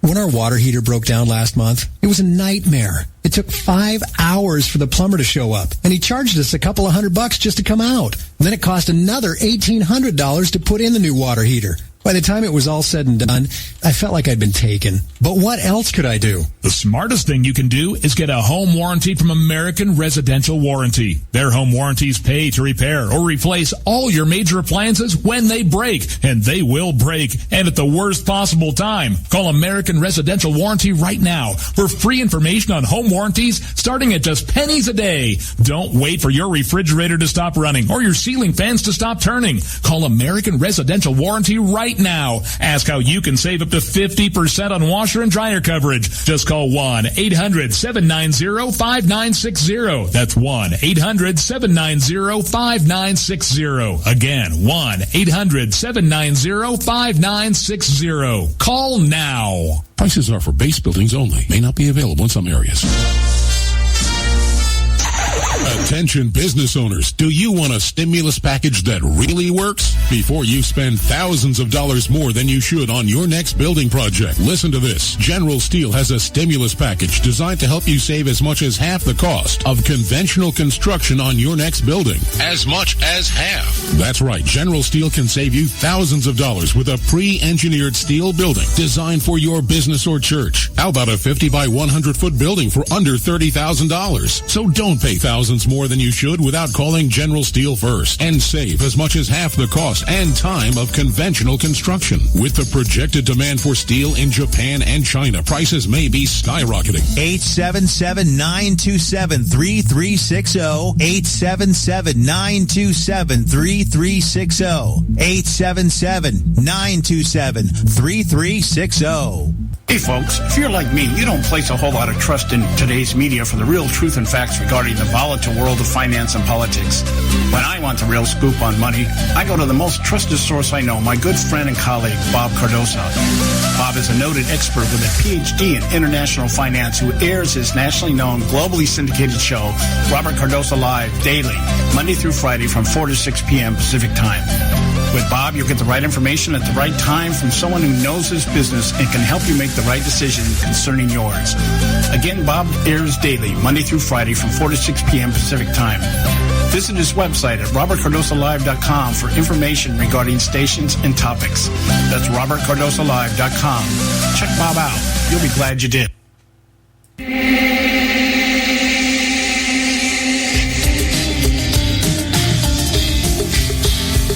Hey, all you can do is just tell the truth and trust in the American people that over time they're going to know what the truth is. Yes, it is time for the truth. Right here, right now. This is the Conservative Syndicate. Real conservative talk from real conservatives. With your host, John Matthews. The latter-day prophet. Baying against the hypocrisies of our time. And Joe Akos. You want answers. I want the truth. You can't handle the truth. The Conservative Syndicate is comprised of some of the most informed pundits and activists available today. Together, we seek to tear down the imaginary wall, a separation between church and state through education, information, and engagement on the religion of politics and the politics of religion. And now, your host on the globally syndicated Conservative Syndicate, John Matthews and Joe Akos. Hey, and we're back. And this is hour 2, believe it or not. Hour 2. Boy, time flies when you're having fun. And I am your host, John Matthews. You're listening to the Conservative Syndicate, real conservative talk from real conservatives. And I hope you enjoyed this segment with Donna Fiducia. There was some stuff I wanted specifically from her. I wanted to know what was going on in CPAC, because as I watch things continuing to unfold here in this primary process that we're all experiencing it to one degree or another, some of us are getting a kick out of it. Some of us, there's just a lot of things going on here. And I am on a quest. And I'm on a quest to understand the establishment on both sides of the political aisle as much as, or as well, if not better, than I understand Scripture. Because to me, they're one walks with the other, or one walks against the other, if I can put it that way. What I'm getting at here, since my primary mission on the Conservative Syndicate is to tear down the wall of separation between church and state, or what I call the imaginary wall of separation between church and state, is because the reason I do this, this is my mission, is because I do not believe there is a difference between the spiritual and the material in terms of how they interact with each other. I do not believe that the morality of a government or a people or a nation can be separated from the government that runs it. And so when you look at some of the world's nations out there, what's going on? Look over in the Middle East right now and look at what they have, and it's based on their theocracy, that we kill everybody that's not one of us kind of thing. And they oppress their people. They oppress their women. They beat their women. Did you know that it's my understanding that when Muslims marry, where most of us, we're looking forward to the honeymoon so that we can be with our sweetie. And if you're a man, you know what you're thinking about. And if you're a woman, you know what you're thinking about. The man is thinking about, whoopee time. And the woman is thinking about, security or whatever it is that's out there. In Islam, my understanding is that on the wedding night, they beat the wife. And then they beat the wife for the purpose of letting it known, okay, from here on out, I'm the boss and you do what I tell you. And so I'm talking about oppression here. And so you look at these types of governments and the oppression. Look at governments over in Asia, some of the other governments over there. Look at Hinduism and all the other things that are out there. What is it? Buddhism, stuff like that. Imagine a religion that the whole center of the religion is trying to get you to become nothingness. If you become nothingness, then you become everything. I mean, what a paradoxical contradiction in terms, right? So this whole idea of religion and separation and everything else, I put it all in one. It's all in one boat to me. It's all the same. And the reason the country we live in now, perhaps the greatest country in the world, because the only country, as far as I know, the only country that was founded on the establishment of Jesus Christ as Lord and Savior. And because of that, we have been blessed the way we have been blessed. But like other nations, when you get too prosperous, you look at the great empires, the Persian Empire, the Babylonian Empire, all Greek Empire, the Roman Empire, and what was it that brought them down? It was a turn away from any sense of morality. Now, morality is always relative when you're dealing with godless nations, but my point being is that there has always been an inherent desire or an inherent understanding, let me put it that way, an inherent understanding of man that there is such a thing as right and wrong. And when you start to deconstruct these arguments that we see out here today in the terms of political correctness and in redefining what evil is and what good is and everything else, you are setting yourself up for a fall. Because God is absolute. God does not change. He's not going to change his opinion because you feel good or bad about yourself or anything else. And so that's what I do here. And not everybody I bring on the show is for the purpose of just, preach to the choir. I don't bring people on this show. It's been a long time since I've actually gone out of my way to go out and find some people out there that are just out there in the realm out there somewhere. I've been relying a lot on my contributors. That's why I set the panel up the way I did. I found people that I trust and I like. But even those people, if you listen to them, I don't agree with everything they say. You know, if you remember a few weeks ago, we had quite a lively round between Karen Sigmund, who was a Marco Rubio supporter. I don't know who she's supporting now, but and me being a Ted Cruz supporter, I've had people on here, Bob Cardosa, who likes Donald Trump. I'm not really ecstatic about a Donald Trump presidency. And so, you know, I sometimes go out and pick people that I disagree with because that keeps the dialogue going. If we all just get on the air every day and just talk about what we all agree on, I'm sorry, that gets a little monotonous to me. That just isn't my nature. I like to talk, I like to debate, I like dialogue, and I like doing it with people that can articulate what they believe. And they don't have to agree with me. So that's something in the 8 years I've been on radio, that's what I do. I try to find people that will stimulate the conversation, and they don't have to be people on my side. You'd be surprised the number of liberals that I talk with on a regular basis and don't agree on anything. We don't even agree on the time of day. Of course, most of that's because of the time zones. But I still have respect for them because they can articulate why they believe what they believe. May not agree with them, seldom agree with them, but at the end of the day, I can, throw them a kiss and say, hey, I love you. We're all God's kids. You just happen to be wrong, if I can put it that way. But anyway, so I just hope you enjoyed that. I got the information I wanted. The CPAC seems like they were very intent on Cruz, but there's a lot going on in the Trump camp. Who knows if Trump had shown up at the CPAC, if it might have been a different outcome. I don't know. But I wanted to know. I want to know what's going on there. So I hope you got something out of that. Anyway, what I'm going to do now, we're going to go to a break. This is our short segment. We're going to go to our break. When I come back, I want to address some of the things that are just going on out there just today. We had the Utah and Arizona primaries last night. The results are in here. We'll talk a little bit about that. But I really want to, I guess I just have to get this off my chest. My issues now with Ted Cruz. I've really got an issue with him, and I don't know what I'm going to do about it. So maybe, as the kind of person I am, I'm one of these people, if I can vocalize what I'm thinking, and usually by the time I get done talking, I figure out what I'm going to do. So stay with us right here at the Conservative Syndicate. Don't go away. We'll be right back. You can catch all our archives at theconservativesyndicate.net. The Conservative Syndicate. Real conservative talk from real conservatives.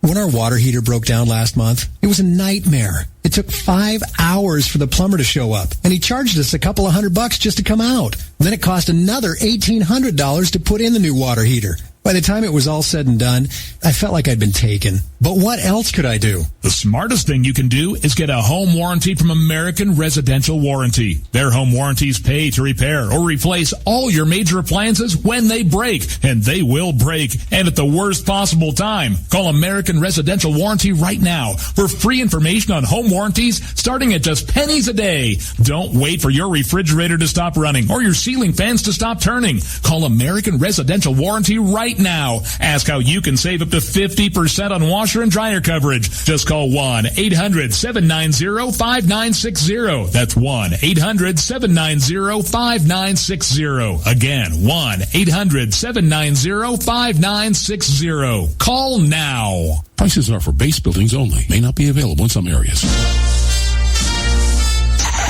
Attention business owners, do you want a stimulus package that really works? Before you spend thousands of dollars more than you should on your next building project, listen to this. General Steel has a stimulus package designed to help you save as much as half the cost of conventional construction on your next building. As much as half. That's right. General Steel can save you thousands of dollars with a pre-engineered steel building designed for your business or church. How about a 50 by 100 foot building for under $30,000? So don't pay thousands more than you should without calling General Steel first and save as much as half the cost and time of conventional construction. With the projected demand for steel in Japan and China, prices may be skyrocketing. 877-927-3360. 877-927-3360. 877-927-3360.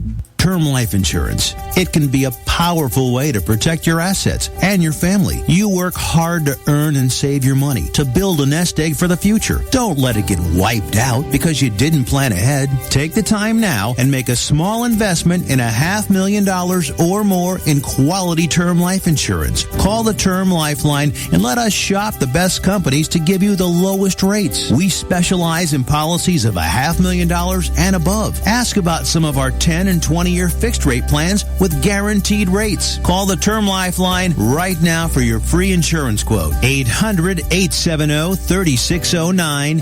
800-870-3609. You owe it to yourself to protect your family and your assets. Make term life insurance part of that plan. Call the Term Lifeline right now. 800-870-3609. 800-870-3609.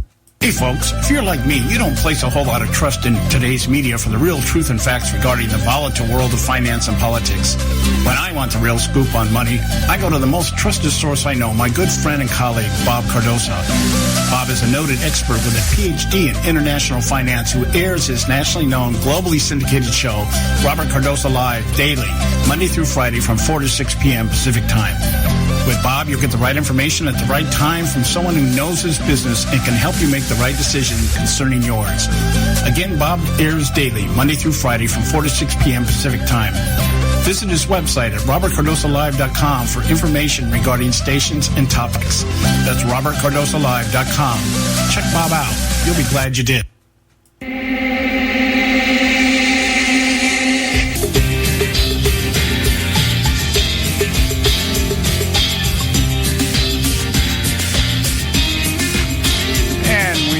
Back, and you are listening to the Conservative Syndicate, Real Conservative Talk from Real Conservatives. And I am your host, John Matthews, man, prophet of the airways, and I am glad to be with you this second hour here on the Conservative Syndicate. Now, let's get into, I know this is going to sound a little bit trivial, but I really need to drive this point home.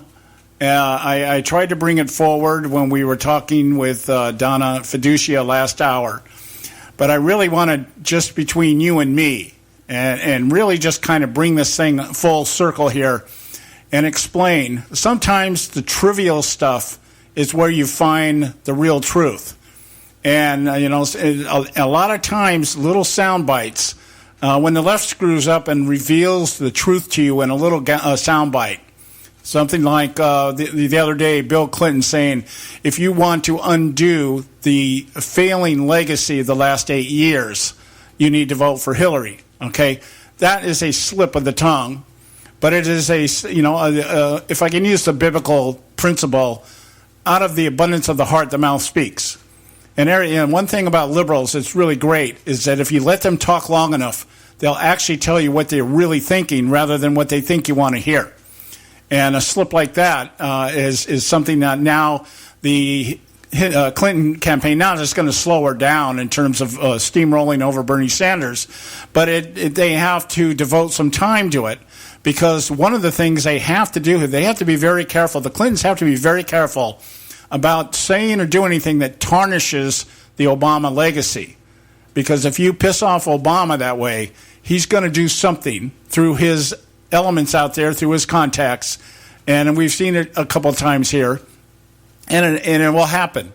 And you'll never pin the blame on him, but it will happen. And everybody that is in the know will know where it came from.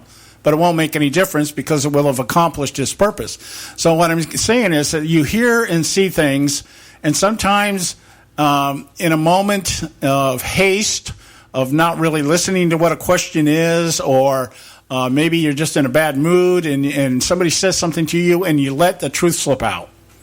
Well, this little Twitter war that's going on right now between Donald Trump and Ted Cruz over a picture of his wife, which, by the way, I don't know why Trump is so upset about it to begin with. That picture has been around for as long as I can remember. I mean, somebody showed me that thing 2 years ago, for crying out loud. And, provocative picture. Okay, so what? It's what it is, okay? The woman was a trophy wife on the hunt, and she landed Donald, okay? Maybe she's the smartest one out of all of them. I don't know. But my whole thing here is that when these kind of things happen, it's interesting to watch how the person who's targeted responds, okay? Ted Cruz has a super PAC out there. Now, the rules with the super PAC, as stated in the public domain, is that the candidates can have no association with these PACs at all. That's what the Supreme Court allows.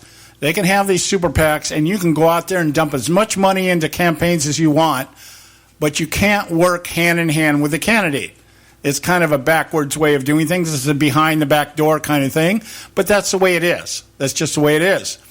And in the process of all this, I guess that somebody in a super PAC that is supporting Ted Cruz puts a picture out there of Donald Trump's wife, Melania, who, by the way, again, a picture that I guess it was in Gentleman's Quarterly years ago. I don't know how many years ago, but, I do my research, but I don't research crap like that.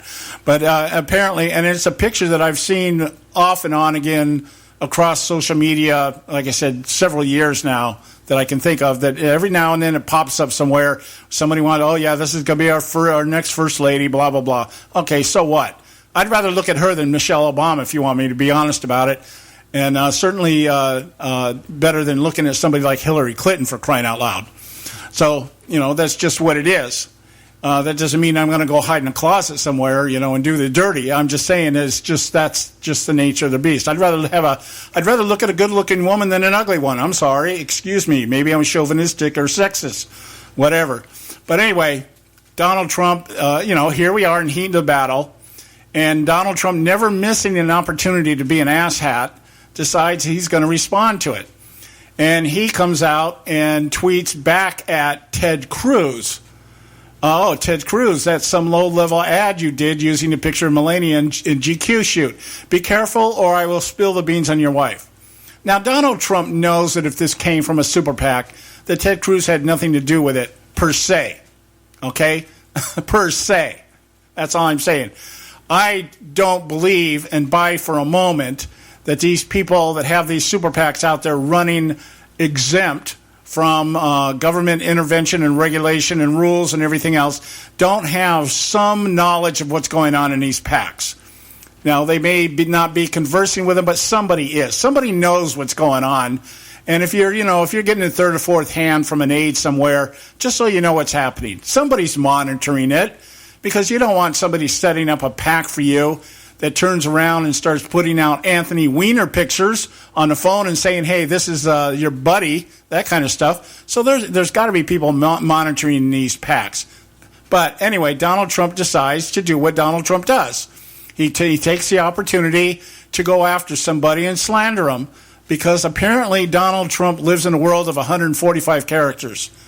He can't a lot of times when I listen to him talk, he's a lot like listening to some of these other people where expound on your policies.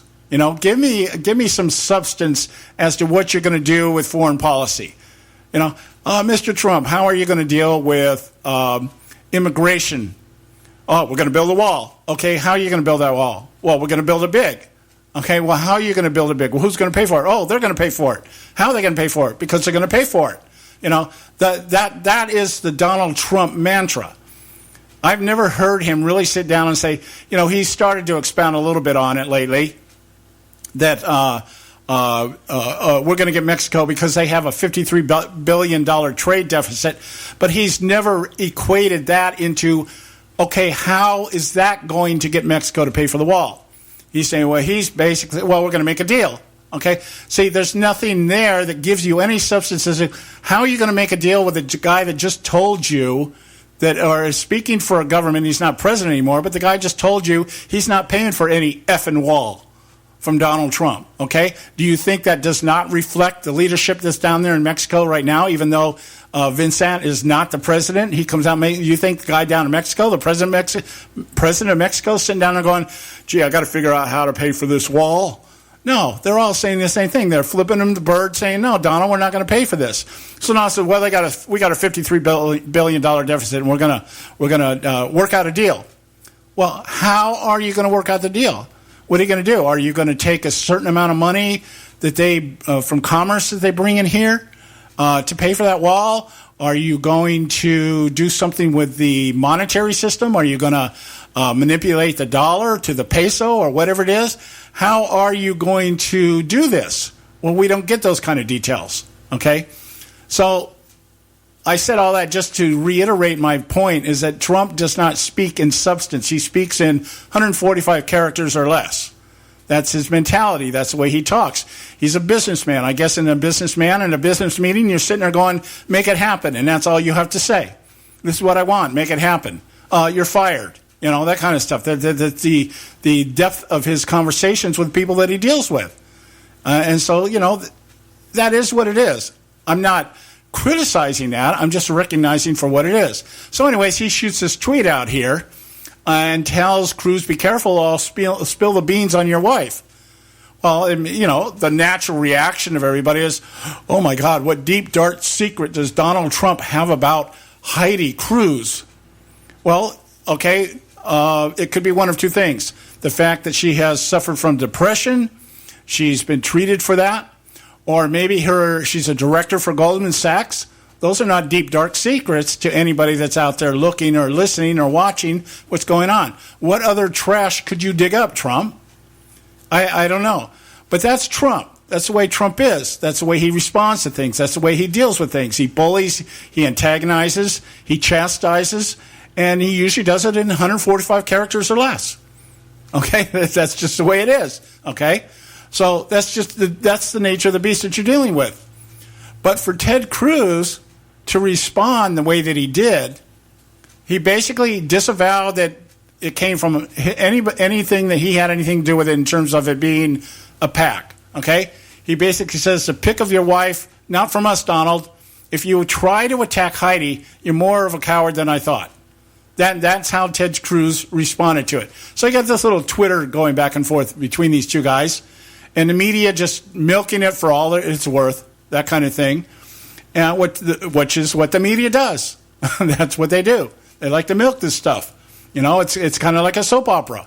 Boy, if you can make something sensational, it's so much better than if it's just regular news. That's why the news doesn't report the news anymore unless they can make it sensationalistic. There's got to be death, there's got to be violence, there's got to be sex, there's got to be something in it that makes the average viewer or listener want to view or listen to it, which is, again, a reflection on the country that we live in, which now goes back full circle to what I'm saying. We're imploding because of our own immorality, not the immorality of our politicians. We put these people in office because in our own lives, we don't seem to care enough to know what's going on behind all these closed doors that we're constantly bitching about. We're constantly bitching about what Washington is doing and how the government's screwing us, but we apparently don't care enough to really understand why it's happening. And it's happening because we put these people in power. We keep them in power. You know, Hillary Clinton, listen to this, guys. 80% of the Democrats in the Democrat Party think that Hillary Clinton is dishonest and corrupt. And yet she's kicking Bernie Sanders' ass in the primaries. She's winning at 30 to 40 points in every single primary, and yet the people don't trust her. But they're electing her anyway. So what's a reflection on who's at fault here? I'm not going to go into that because I want to get to another point. Cruz did the wrong thing by not responding in a way that would have disavowed that he had anything to do with this, other than shooting out a tweet saying, Donald, we didn't put the picture up there. The PAC doesn't belong to. He didn't even acknowledge that the PAC didn't even have anything to do with him. He's just saying the pic of your wife is not from us. Okay? I'll tell you what I would have done. I would have gone, he was on CBS News this morning. If we have some time, we may talk about that later. Because he was raked over the coals. He handled himself very well. But the point is, on CBS News this morning, the first thing I would have said to Gail and Charlie Rose and the other bimbo that was there with him, I would have said, hey, look, before we start this interview, I want to right now disavow. There was a picture put out about Donald Trump's wife, and it was accredited from a PAC that is supporting me. I do not condone, I do not endorse what they did. And Donald, by the way, I apologize to you and your wife, Melania. It did not come from us. And, I'm really sorry. I hope you can take this with a grain of salt and we can move on. That's what I would have done. He didn't do that, didn't address it. He just kind of came back with his own little tweet. And I don't know if it's because we're in the heat of the battle, and he needs to pick up those extra delegates. He's behind Trump. He's not far behind, like, say, Kasich, but he is behind. And mathematically, it's getting harder and harder to get there. And I don't know if in the heat of the battle that he just thought, oh, you know what, let's just play it for the publicity that it's worth. Let's get something out of this.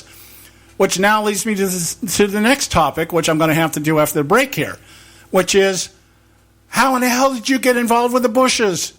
What were you thinking, dude? And you're out there with Mitt Romney now, and you took an endorsement by Lindsey Graham, the worst of the establishment, that people that you have been ranting about, the people that have wanted to shoot you in the head. I think it was Lindsey Graham once said they would need to shoot this guy. And you're now bedding down with him just because you're in the heat of a battle with somebody who, if you just stayed the course and did what you do, you would be okay. That's my point. That's my point. We got to go to break. When we come back, I'll continue my white man rant right here at the Conservative Syndicate. Right now, it's time for Moments of Madness. We'll be right back. Today on Moments of Madness.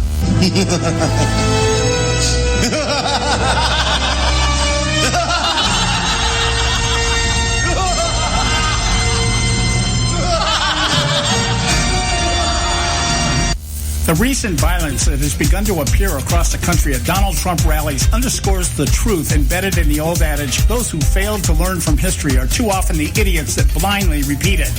Beginning with the removal of Black Lives Matter activists in Georgia, who may have, in all fairness, just wanted to stand silently in protest during Trump's speech, to the sucker punching of a protester being removed for disrupting Trump's speech in North Carolina by a Willie Nelson-looking cowboy, to the 37 arrests for assault, including a very bloody protester in St. Louis, to the nearly riotous outburst in Chicago that led to the hospitalization of several attendees, among them a MoveOn.org organizer. These series of incidences resurrect for those of us older to remember the 1968 Democratic National Convention. The 68 Democratic Convention was a brokered convention brought about by Lyndon Johnson declining to run for re-election, along with the assassinations of Martin Luther King Jr. and Robert Kennedy within a month of each other. Kennedy was running a close second to then Vice President Hubert Humphrey, who had garnered establishment delegates outside traditional primary protocol. Humphrey was the establishment choice. Kennedy, an anti-Vietnam supporter, the people's savior. Also present at the 68 convention was the anti-establishment movement Youth International Party, known as YIPPY, led by Abby Hoffman and Jerry Rubin, and the National Mobilization Committee to End the War in Vietnam, called MOBI, led by David Dellinger. Over the course of 4 days, violence routinely erupted on the streets of Chicago, resulting in 589 arrests, 119 and 100 injuries to police and protesters, respectively, and the death of a 17-year-old stopped for a curfew violation who pulled a weapon and fired upon officers. Here's the madness. parallels between the 68 convention and what we see playing out today are more than eerie. For instance, there was once again the prospect of a DNC broker convention, this time to ensure an establishment nominee wins with superdelegates should the current frontrunner with more than a shady past be indicted. Her opponent is a populist socialist lauded by the college crowd who feels the burn.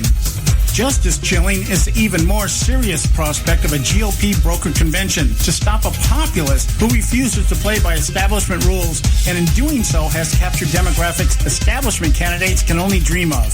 Following the 68 convention, another radical group formed at Ann Arbor, Michigan by Students for a Democratic Society called SDS. Founded by a radicalized Bill Ayers, the Weather Underground capitalized on the anti-Vietnam movement and the rise of the Black Panthers. The Weathermen, as they came to be called, participated in bombings of police stations and government installations like the Pentagon, along with riots that coincided with the trial of the Chicago 7, those who had been arrested on conspiracy charges the year before during the 68 Democratic Convention.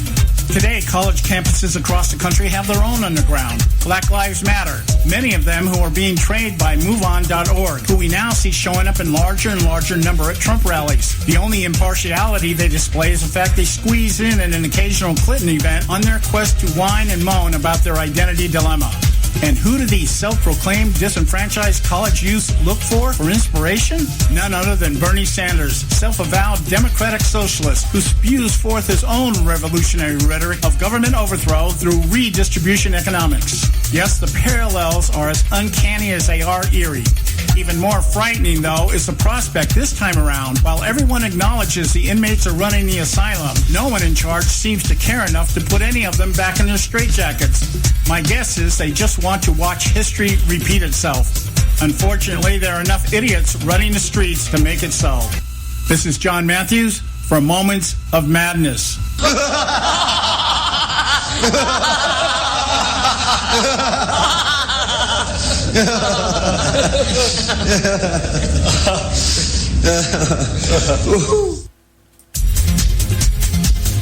You can catch all our archives at theconservativesyndicate.net. The Conservative Syndicate. Real conservative talk from real conservatives. Prices are for base buildings only. May not be available in some areas. Attention business owners, do you want a stimulus package that really works? Before you spend thousands of dollars more than you should on your next building project, listen to this. General Steel has a stimulus package designed to help you save as much as half the cost of conventional construction on your next building. As much as half. That's right, General Steel can save you thousands of dollars with a pre-engineered steel building designed for your business or church. How about a 50 by 100 foot building for under $30,000? So don't pay thousands more than you should without calling General Steel first and save as much as half the cost and time of conventional construction. With the projected demand for steel in Japan and China, prices may be skyrocketing. 877-927-3360. 877-927-3360. 877-927-3360.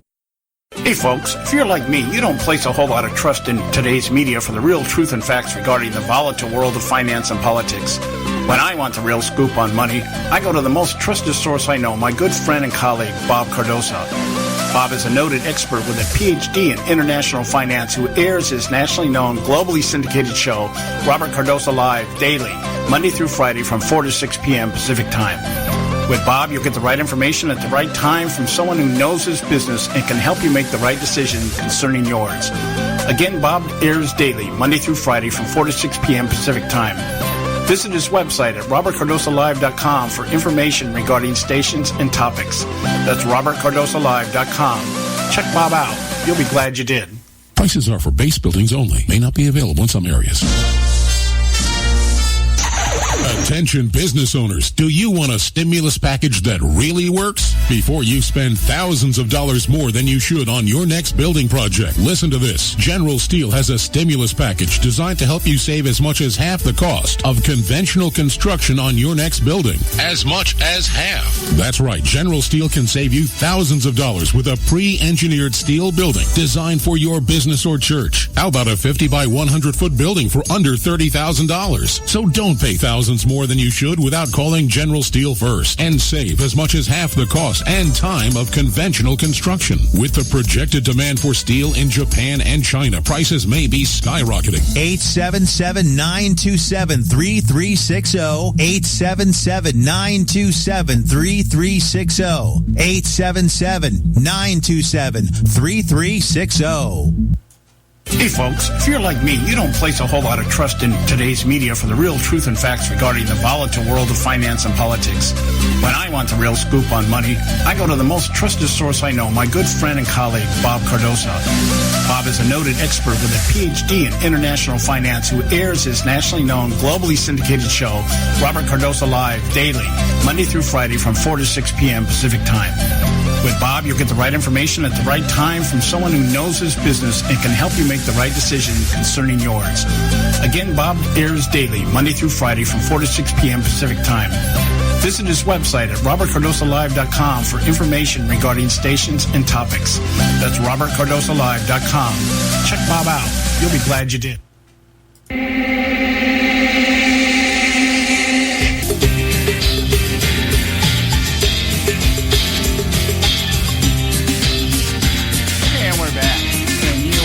Listening to the Conservative Syndicate, Real Conservative Talk from Real Conservatives. I'm your host, John Matthews, and I am the mad prophet of the airways. Sometimes madder than others, and sometimes calmer than others, but hey, that's what makes me a prophet. That's what prophets do. And we're up and we're down, but we're never off message. We know where we're going, we know what we're doing, and we know why we're doing it. I don't know why I said that. I just felt like saying it. I'm kind of getting into that kind of mood where I'm just saying what I feel like. After just sitting here espousing to everybody that you got to be careful about what you say. Yeah, there we go. Anyway, I was talking about this issue here. See, I'm so, I don't know. I am just like 99.9% of the way there where I'm just saying, you know what? I'm done with Cruz. I'm done with Cruz because of his association with the Bushes. I could deal with the other stuff. I could deal with the Lindsey Graham endorsement. So freaking what? I mean, it's just like Lindsey, okay, his following, okay, endorsement from Lindsey Graham, that's like telling me that you're in the audience that listens to Chris Matthews on MSNBC. Yeah, Chris's mom and his cousins, you know, that kind of thing. Big deal. Who cares? You know, even Mitt Romney, who cares? I mean, here's an operative that's out of work. Apparently he's bored. He's looking for something to do. And, you know, because the guy's got enough money, he doesn't have to worry about anything. You know, some of these guys, I think, that are behind in the they're part of the establishment, I think they do this for, you know, kicks and giggles. They have nothing else to do. They've made all their money. Now they're just sitting around watching the grandkids play on the porch or whatever. And, you know, listen to the old lady nagging about her latest bingo loss or whatever. I don't know. I don't know what they do. So they're out there doing something, think they're doing something, and they're just so locked into their ways and their tradition. But this thing with the Bush really bothers me because the Bushes are one of those people, one of those families that I in the past had endorsed and voted for. And come to find out, I'd been lied to and deceived. You know, I was a big Bush fan his first term, and I was probably his biggest basher by the time he left office. George H.W. Bush, I never liked to begin with. And I just never liked the guy. There's just something about him. I just never liked him. He reminded me of an uncle I had that I just didn't like. And the way he talked and the way he carried himself and this kind of this demeanor of, hey, you know, I'm the guy, I'm the man, and you just kind of, you know, if I want to pay attention to you, I will. That's how George H.W. Bush was to me, for me. And there's only two other people that I've ever voted for that have just really just burned me bad. Richard Nixon was one. Very first president I ever voted for was Richard Nixon. And he ended up burning me with the Watergate thing. And, you know, that really just bothered me, that somebody would be so psychopathic, paranoid, and would manage to make it in office. But here we look today, we got Barack Obama, probably the biggest narcissist since Hitler, for crying out loud. And he served 2 terms because the electorate is too stupid to know a narcissist and a tyrant when they see one, because they're all wrapped up in their own little desires and what they want to do. So the Bushes, Nixon, and Schwarzenegger, Arnold Schwarzenegger, who ran for governor out here, and I went for him. Although my gut check, I had a gut check on Schwarzenegger. He was married to a Kennedy, and I remember the first thing I said was, how can anybody be a Republican and be married to a Kennedy? Especially if it's a woman Kennedy, because you know she controls the bed. But I went against my gut check and thought, well, we were in dire need of some change out here in California. Gray Davis was selling us down the toilet just like Barack Obama sold us down the toilet, just like Governor Moonbeam Jerry Brown out here has sold us down the toilet. And we need something. See, that's what I'm afraid of here with Trump. I'm kind of like, well, we need something to stop this bleeding. But what happens if this guy turns out to be like a Schwarzenegger, who says all the right things all the right way, and his celebrity carries him in, and we find out that this guy is just another jackass in elephant skin?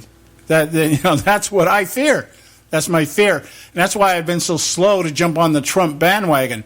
I don't care that his rhetoric is crude and rude and everything else. I don't care. Yeah, maybe we need more of that. We need to call somebody who is a bimbo a bimbo. We need to call somebody who's an idiot an idiot. Of course, we do that here all the time.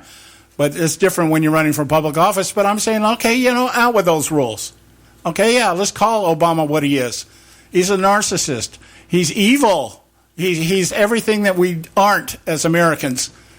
And yet he's portraying himself as the poster child for American values. I hate hearing a liberal talk about American values. It's not who we are as Americans. You don't even know who we are as Americans, for crying out loud.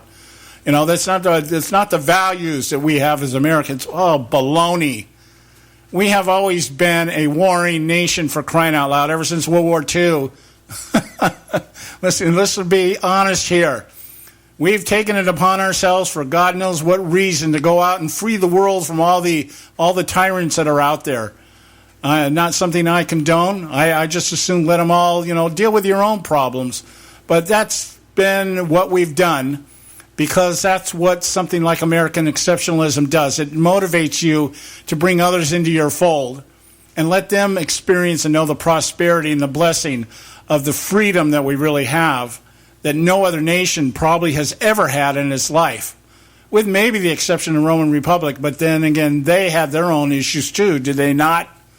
So anyway, Cruz, in my opinion, really mishandled this thing. And he's mishandled a couple of things. He's really bad at telling jokes. I hope this guy, if he gets elected president, doesn't try to tell jokes during the State of the Union message. He'll fall flat. It'll be crickets. Politicians are hard to make laugh anyways. Cruz won't even make them smile. But going along with the Bushes, bringing the Bushes onto your team, I probably could have stomached saying, okay, Jeb Bush and Neil Bush have endorsed Ted Cruz. The same way Lindsey Graham has endorsed Ted Cruz. Well, you can't pick who endorses you. But you bring the most crooked of the group onto your finance team, and I'm not talking about Jeb. I'm talking about Neil Bush. This guy is something else. We're talking about a man who has conspired with Bill Gates to write a curriculum for Common Core while they're telling everybody there is going to be no curriculum for Common Core, and setting it up with a London publishing company to the tune of $35 a pop, designing the curriculum so that nobody really understands what it is, guaranteed to fail at least once or twice before you pass, and questions that are skewed based on the person's ability to answer. We used to call that grading on the curve. Remember that phrase when you were in high school? Grading on the curve? We grade on a curve, saying, okay, the difficulty of the test itself determines the grade in terms of how we're going to grade it. And that's what Common Core is all about. We've talked about in the show about how it's designed to make everybody feel good about who they are, and at the same time make them feel like they're intelligent even if they're not, because we're more worried about personality problems than we are about studying and arithmetic and all, the 3 R's, reading, writing, arithmetic, that kind of thing. We're more worried about the self-esteem of our children than telling them to buck up, sissy pants. If you flunk the test, you study harder next time. So what happens in a Common Core test? You ask 2 students the same question. One answers it right, they move on. The other one answers it wrong, they get another question, but it's easier. And so you keep dumbing down the questions until such time that you get the right answer. And so that is the one that is counted. So your grade is going to be the same as the one who studied, who put the time in, hit the books, and got the hard questions. And now you all graduate and you go out into the real world, or you go out into college where you learn how to protest and slam the people that are paying your scholarship because they're not paying enough. And then bitch about the fact that you had to borrow the money and now you're upset that you have to pay it back. There you go.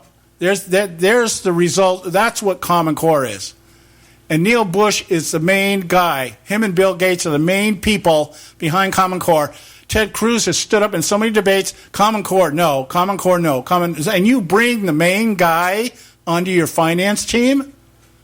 I tell you, the more I talk, the more it pisses me off. And I'm just ready to turn and say, yeah, let's burn it down. Let's just bring the Trump machine in and burn it down. And wherever we go, that's where we go. Because it doesn't look like it's going anywhere good real soon. We got to go to a break. When we come back, we'll continue. We'll be right back. Stay with us right here at the Conservative Syndicate. You can catch all our archives at theconservativesyndicate.net. The Conservative Syndicate. Real conservative talk from real conservatives. Term life insurance. It can be a powerful way to protect your assets and your family. You work hard to earn and save your money to build a nest egg for the future. Don't let it get wiped out because you didn't plan ahead. Take the time now and make a small investment in $500,000 or more in quality term life insurance. Call the Term Lifeline and let us shop the best companies to give you the lowest rates. We specialize in policies of $500,000 and above. Ask about some of our 10 and 20-year fixed rate plans with guaranteed rates. Call the Term Lifeline right now for your free insurance quote. 800-870-3609. 800-870-3609. You owe it to yourself to protect your family and your assets. Make term life insurance part of that plan. Call the Term Lifeline right now. 800-870-3609. 800-870-3609. Hey folks, if you're like me, you don't place a whole lot of trust in today's media for the real truth and facts regarding the volatile world of finance and politics. When I want the real scoop on money, I go to the most trusted source I know, my good friend and colleague, Bob Cardoso. Bob is a noted expert with a PhD in international finance who airs his nationally known, globally syndicated show, Robert Cardoso Live, daily, Monday through Friday from 4 to 6 p.m. Pacific Time. With Bob, you'll get the right information at the right time from someone who knows his business and can help you make the right decision concerning yours. Again, Bob airs daily, Monday through Friday from 4 to 6 p.m. Pacific Time. Visit his website at robertcardosolive.com for information regarding stations and topics. That's robertcardosolive.com. Check Bob out. You'll be glad you did. Prices are for base buildings only. May not be available in some areas. Attention business owners, do you want a stimulus package that really works? Before you spend thousands of dollars more than you should on your next building project, listen to this. General Steel has a stimulus package designed to help you save as much as half the cost of conventional construction on your next building. As much as half. That's right. General Steel can save you thousands of dollars with a pre-engineered steel building designed for your business or church. How about a 50 by 100 foot building for under $30,000? So don't pay thousands thousands more than you should without calling General Steel first, and save as much as half the cost and time of conventional construction. With the projected demand for steel in Japan and China, prices may be skyrocketing. 877-927-3360. 877-927-3360. 877-927-3360. Hey folks, if you're like me, you don't place a whole lot of trust in today's media for the real truth and facts regarding the volatile world of finance and politics. When I want the real scoop on money, I go to the most trusted source I know, my good friend and colleague, Bob Cardoso. Bob is a noted expert with a PhD in international finance who airs his nationally known, globally syndicated show, Robert Cardoso Live, daily, Monday through Friday from 4 to 6 p.m. Pacific Time. With Bob, you'll get the right information at the right time from someone who knows his business and can help you make the right decision concerning yours. Again, Bob airs daily, Monday through Friday from 4 to 6 p.m. Pacific Time. Visit his website at robertcardosolive.com for information regarding stations and topics. That's robertcardosolive.com. Check Bob out. You'll be glad you did.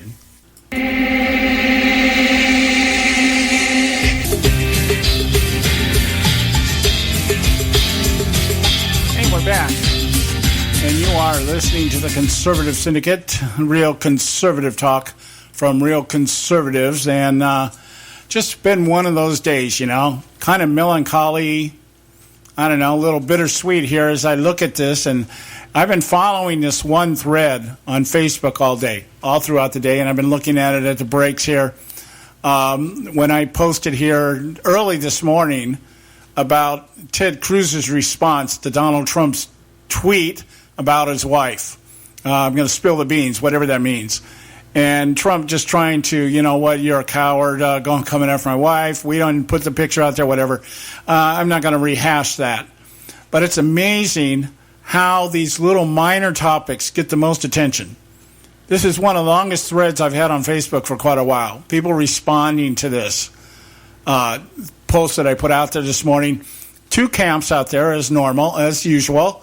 The Cruz camp, which is defending him, and the Trump camp, which is bashing him. Okay? That's to be expected. And the argument is over, well, the PAC is the one that did it, and Cruz doesn't have any affiliation with that. He shouldn't be held responsible for it. The other side is, and then, Trump is also an ass. He's out there talking all the time. He's bad-mouthing people. What's the big deal? By the way, you guys didn't seem to be too bothered when people bashed Michelle Obama, that kind of stuff. It's just on and on and on. And it's why America is the way we are right now. We are so easily distracted by the minor things. And I did say this was a minor thing.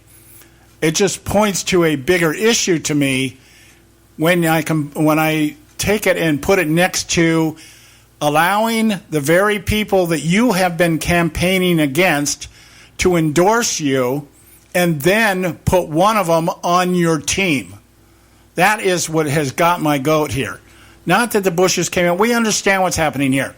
The establishment types have realized, I guess at this point, at this juncture, I'd rather have Cruz than Trump. And I really, even though I understand who Trump is, establishment guy, that kind of thing, a player, probably plays better than most of these guys, and that's maybe why he's a threat. Maybe they're afraid that he'll spill the beans on them. I don't know. But, that kind of thing where, you think, okay, well, they're just so adamant here about stopping this guy. And you look at all the things that Trump has brought to the race, aside from his rhetoric and his in-your-face tactics and everything else. Who else? I can't remember anybody else in my lifetime. Reagan came close, but never to this level of people jumping the ideological ship to come over and vote for him. People bailing out of the Democrat Party, out of the Independent Party, out of the Libertarian Party, if for no other reason to come over and be able to vote for Trump because they think, hey, here's a guy that talks the way we do. It doesn't matter. I don't think it really matters at this point whether he actually does what he says he's going to do. It's that at least we have a voice. We have somebody that has been speaking the way we speak. And I give him that. I've given him kudos for that from the very beginning. But Cruz has been out there his whole campaign, his whole tenure as a senator has been centered on one idea, and that is protecting the Constitution and taking on what he calls the cartel, the Washington cartel, the establishment, and to actually hire one of their main people. And you might say to me, well, Neil Bush is a no-name. It doesn't matter. His last name tells you everything. He's a behind-the-scenes player. Neil Bush is the epitome of what an operative is. Behind the scenes, under the radar, behind the closed doors, the deal cutter that nobody ever really knows about. But he's the guy. He is the, what's the word? The consigliere. Consigliere, I think that's the word. I'm thinking of Robert Duvall in The Godfather. The lawyer that was hired solely for the purpose of running the legal channels on everything for the Don. I can't say the name right. I think it's consigliere, something like that. You know what I'm talking about. So when we talk about this kind of stuff, or when I talk about this stuff, I'm really upset right now. I'm like, wow, you crawled into bed with these people for what? Do you really think in the end? See, now if you get elected, Mr. Cruz, if you do get elected, something happens and you catch Donald Trump, or there's a contested convention, you guys are real close, and they choose you for whatever reason. If Romney and Paul Ryan don't go out there in the third party ticket or whatever, whatever happens out there, and you end up in the White House, how are you now going to be able to get up in front of the American public and bully the cartel, the people that you campaigned against that got you there? Your campaign was all centered on this, of taking the Washington establishment on and taking it apart and reestablishing us as a constitutional republic that has a reverence for the holy God that created us and established us. And now you're going to try to convince me that since you signed up with these guys, or you let them sign up with you, that is going to equate into resolution and solutions. It isn't going to equate into anything, because these people are just going to turn right back on you. They're going to oppose you. The only thing they have to worry about now is that you're going to go right back to being, instead of being the senator that nobody likes, you're going to be the president that nobody likes. And they're just going to stand up against you and oppose you in every way that they can. But their interest will have been protected. And there's nothing you will really say from this point on that has any real credibility, because you signed up with the very people who just months ago was telling everybody how unlikable you were, how unelectable you were, and what a nuisance you are to them, the establishment. It boggles my mind. I guess this is what happens when you get into politics at this level. You get in thinking that you're going to do something good, and the system sucks you in, chews you up, and spits you out. And there's not a whole lot that you can do about it by the time it's over. One day you look back and you go, wow, what the hell happened? There was a show on Showtime a while back called The Brotherhood. I found it to be a really interesting show because it was about two Irish brothers, which, by the way, I'm even beginning to rethink my Irish heritage, because I'm thinking a lot of the problems in our country today. What has Ireland ever contributed to the United States? What? Potatoes, Halloween, and the Kennedys, and the Bidens, and the Kerrys, and all these other people out there. And it's like, oh, wow, they really scraped the bottom of the bucket here. But you get my drift. I lost my thought there. That was going someplace. I had another thought I was going to put on top of that, but I guess not. Sometimes that just happens. Anyway, hey, we're coming up to the end of the show here. And I just want to remind everybody to visit our website, theconservativesyndicate.net, and you can pick up archives of this show, all of our shows. You can find out about contributors.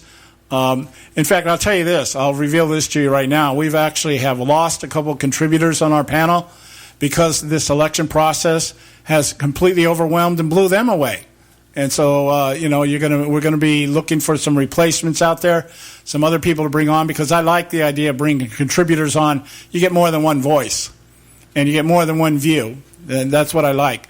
But some of them are just become a couple of them have just become overwhelmed, and they can't figure this out. They don't, and they become frustrated, just like so many other people. Well, we have other people jumping on the Trump bandwagon, other people going, "Oh my God, I got to get off before this thing explodes." So that's where we're at here. I'm giving you the real deal here. I'm telling you what's really going on right now. This whole election process this time around, it has its casualties. And, maybe it should. I don't know. Anyhow, we'll be back on the air tomorrow. I've got some other topics I didn't get to today that we'll get to tomorrow. And maybe I'll be able to calm down and make some sense of this. But I think for all intents and purposes right now, I might just be jumping on the Trump train because I just think maybe it is time to burn it all down. All right, we love you. We'll be back on the air tomorrow, 3 o'clock out here on the West Coast, 6 o'clock on the East Coast. Just, keep the faith. Somewhere in here, there's a silver lining. We just have to find it. God bless you all. We love you. We'll see you tomorrow. Thanks for tuning in to this edition of the Conservative Syndicate, the globally syndicated, politically incorrect talk show that seeks to tear down the imaginary wall of separation between church and state. We want to make you aware you can find and access all of our show archives at our website, theconservativesyndicate.net, as well as our broadcast stations and times. That's the conservativesyndicate.net. We so appreciate you taking time to tune in, and we so look forward to continuing to bring you the best and uncompromised talk radio available on the net today. And remember, folks, it doesn't matter how many times you get knocked down in life. It only matters how many times you get up. I'm John Matthews, signing off until next time, right here on the Conservative Syndicate. God bless you, and may God continue to bless America.